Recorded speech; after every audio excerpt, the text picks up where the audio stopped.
Day 3 road trip. तो आज हम सुबह 5 सवा 5 बजे के बीच में अपनी जर्नी स्टार्ट कर दिए द्वारका से नागेश्वर टेम्पल जाने के लिए। और इसका distance 16.7 kilometre. Half an hour में कंप्लीट होना चाहिए, बट हमको 1 घंटे से भी ऊपर लगा क्योंकि इतना कोहरा था कि हमें गाड़ी बहुत स्लो चलानी पड़ रही थी कि सामने का कुछ दिख नहीं रहा था। समहाउ हम लोग द्वारका टेम्पल के पास पहुंच गए और आप देख सकते हैं मेरी स्क्रीन पे कि कितनी बड़ी शिव की प्रतिमा थी वहाँ पे। और सूरज नहीं निकला था तो इतना सुंदर वातावरण था कि आपको मैं अपने शब्दों से एक्सप्लेन नहीं कर पाऊँगी। और जैसे ही हम मंदिर में पहुँचे वहाँ पे शिव स्त्रोत भी इतना अच्छे से चल रहा था कि बहुत ही अलग ही फील हो रहा था। और आप देख सकते हैं मेरी स्क्रीन पे कि अभी टाइम कितना हो रहा है। अभी 7 भी पूरे नहीं बजे और अंधेरा ही था पूरा। और वहाँ जाते से ही इतना अच्छा फील हुआ क्योंकि इतने बजे भी कुछ भी रश नहीं था, पूरा मंदिर खाली था। तो हमको दर्शन तो बहुत ही आराम से हुए। ये अंदर इतना बड़ा मंदिर होने के बाद भी ऐसा मतलब बहुत ही अच्छा फील हो रहा था और कुछ भी भीड़ नहीं थी। मैंने तो आराम से शिव जी के दर्शन किए और वीडियो भी निकाला। आप देख सकते हैं मेरी स्क्रीन पे कुछ भी हड़बड़ी नहीं, आराम से बिल्कुल स्लो मोशन में चल रहा था। और जो शिव स्त्रोत बज रहा था वो भी बहुत अच्छा था। और जब हम वहाँ पे देखते हैं तो यहाँ से ही हमने प्रसाद भी ले लिया था। मंदिर के अंदर में ही प्रसाद मिलता है। और मंदिर के बाहर का जो दृश्य है वो इतना सुंदर था। नीला आकाश, धीरे धीरे जो सूरज निकल रहा था तो जो नीला आकाश दिख रहा था इतना सुंदर। और जो मंदिर का ध्वजा फहरा हवा से इतना अच्छा लहर रहा था कि आपको मैं क्या ही बताऊं। मंदिर का दूसरा पार्ट है जहाँ पे नवग्रह वगैरह स्थित है और छोटे छोटे मंदिर है जो आप मेरी स्क्रीन पे देख सकती है, नवग्रह है। और यहाँ पे दूर से जो मंदिर का दृश्य है वो इस तरीके से दिखेगा। अभी थोड़ा थोड़ा सूरज निकला है तो कितना सुंदर दिख रहा है। ये शंकर जी की बड़ी प्रतिमा है। यहाँ पे हम बाहर आ गए थे इस मंदिर के और हमने सेल्फी ली और कुछ फ़ोटोज़ हमने कैप्चर किए अपने मोबाइल पे, क्योंकि वहाँ पे भी वैसे मोबाइल वगैरह कुछ अलाउ नहीं था, बट हमने समहाउ ले लिया। और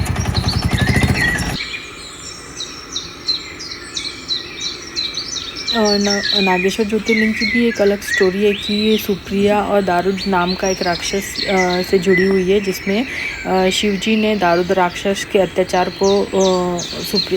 से सुप्रिया को बचाया था। तो इसलिए वहाँ पे उनका ज्योतिर्लिंग स्थापित हुआ।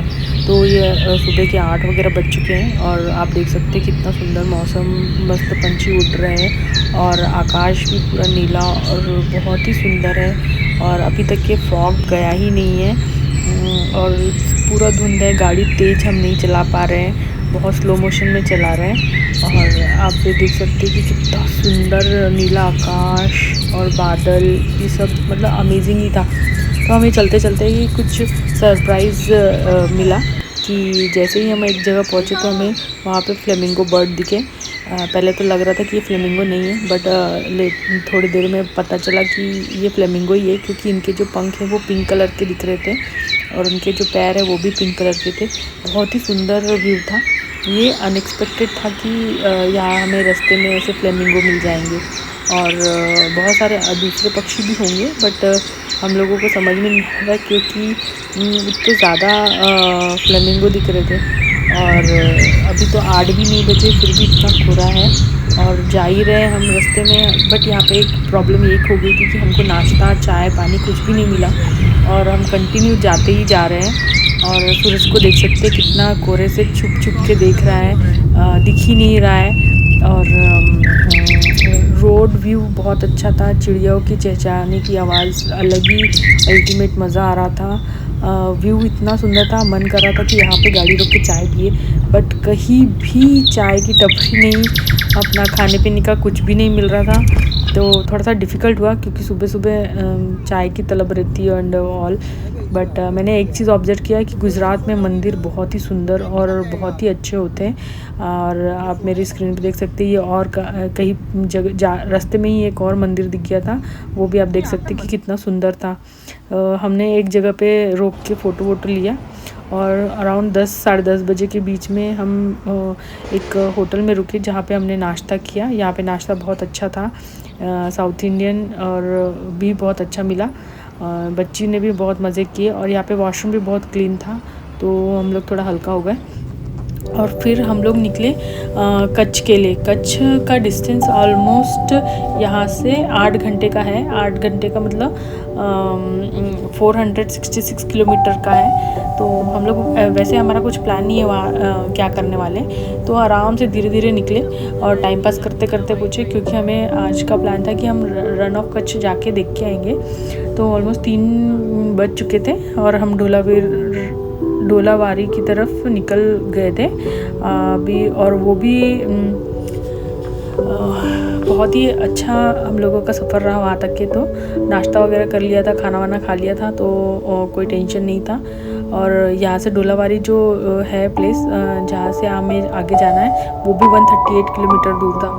तो हम लोग जा रहे थे और वहाँ का भी व्यू इतना सुंदर था, मतलब कि जो सी था वो सूख चुका था और बीच में रोड जा रही थी।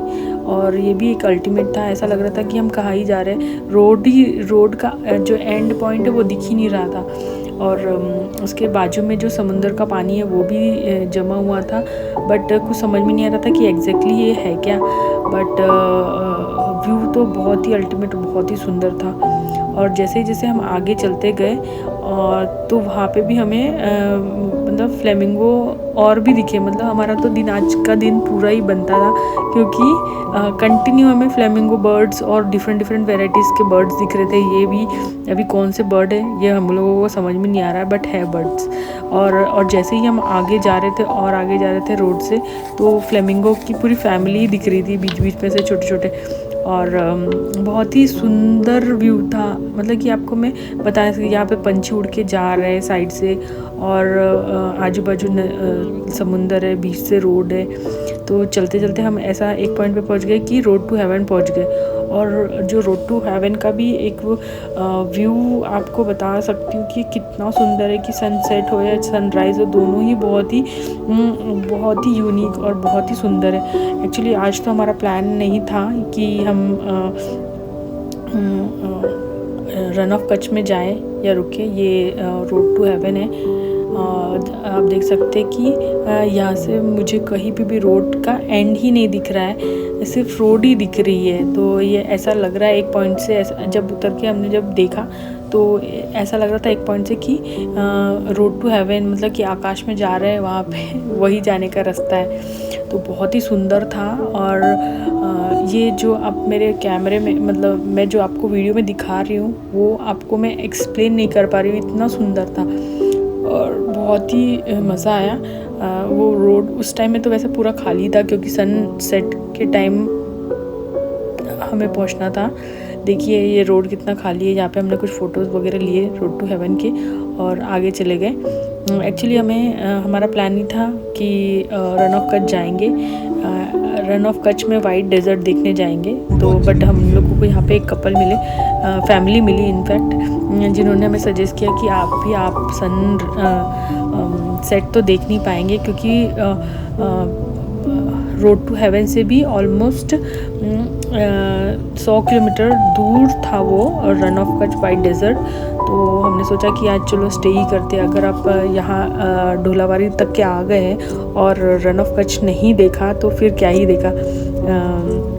तो हमने वहाँ जाके, एक्चुअली हमने रन ऑफ कच्छ में कोई बुकिंग नहीं करी थी, बट हमने ये सब मतलब कि सनसेट भी नहीं देखा और रन ऑफ कच्छ भी नहीं देखा। तो हमने प्लान किया कि हम वहाँ जाके ही होटल बुक करेंगे। बट आपको मैं एक सजेस्ट करूँगी कि अगर आप रन ऑफ कच्छ जा रहे हैं तो गवर्नमेंट साइट से आप बुक कर सकते हैं रन ऑफ कच्छ के लिए टेंट हाउस, जो आपको मिल जाएगा www.runutsav.in से आप बुक कर सकते हैं। वहाँ पे आपको बहुत ही चीप रेट में और बहुत ही अच्छे टेंट्स मिल जाएंगे।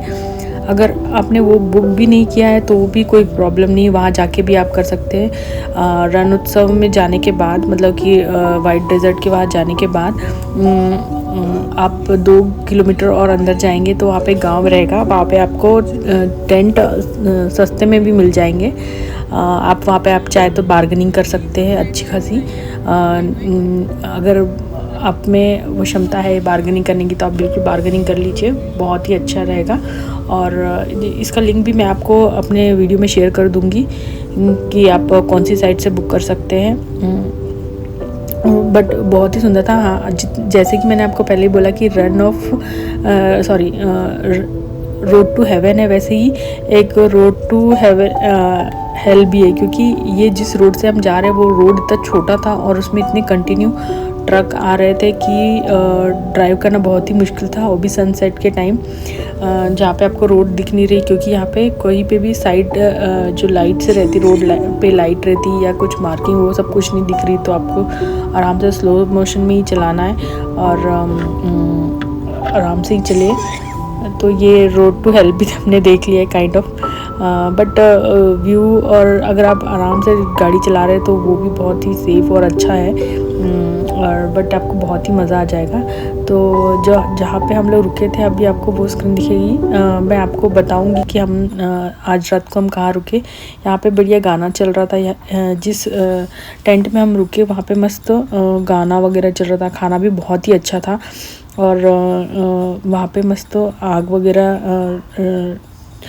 लगाई थी कि आपको ठंडाई से बच सके और अच्छी से गर्माहट ले सके, क्योंकि वहाँ पे भी जो Rann of Kutch white desert जहाँ पे है वो बहुत ही ठंडा था।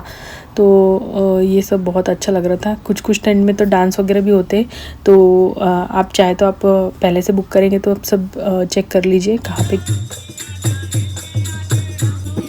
नेक्स्ट पार्ट के लिए आप stay tune with my channel, और जिन्होंने सब्सक्राइब नहीं किया है वो सब्सक्राइब कर ले। मेरा वीडियो कैसा लगा आप कमेंट में आप मुझे कमेंट कर सकते हैं, और कुछ इन्फॉर्मेशन चाहिए तो वो भी कमेंट कर सकते हैं। Thank you for the next video upcoming.